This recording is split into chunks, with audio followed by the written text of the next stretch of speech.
Hi, welcome to today's class. So this is the design we are making today.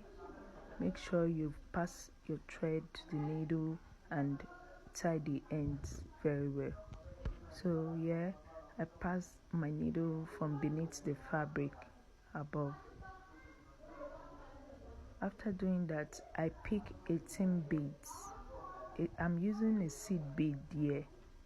I pick 18 beads down here into the thread. As you can see how I counted it. You have to confirm the number of beads, especially if you are using accurate seed beads.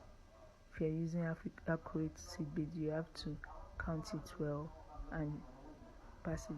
So now you straighten it to the top, then pass your needle to the back where you started. Remember to hold on to those beads before releasing it, just like I did here. Then you pass your needle to the middle. Pass it to the middle of the bead like this, just like how it forms a loop. You pick another 18 beads and go on the same method until you get to the end. Remember to subscribe on our YouTube channel, comment, like, share. It's really important for our page.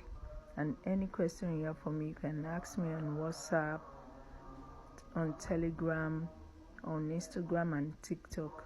I'm all ears. I'm listening to you, all your questions.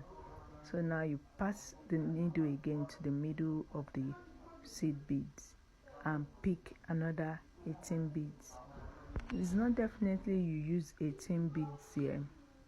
You can pick another number of beads. Maybe you want the design a bit shorter or longer. It depends on how you want it.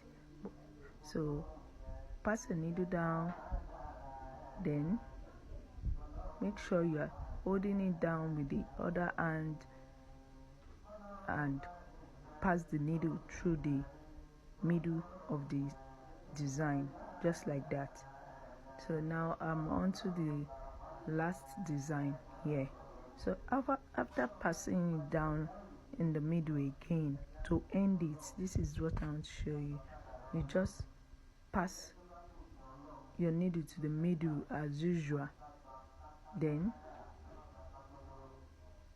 you go to the back. The needle goes all the way down to the back, not coming up again. As you can see what I'm doing here, pass it all the way down, then notch it at the back, as you have seen here. You can see how I notch it at the back. For people that are beading on the fabric before attaching the lining, you understand what I mean. So thank you. Continue in the next class. Thank you. Remember our YouTube page, channel. If you want to stay in our Telegram group, you can join. Thank you.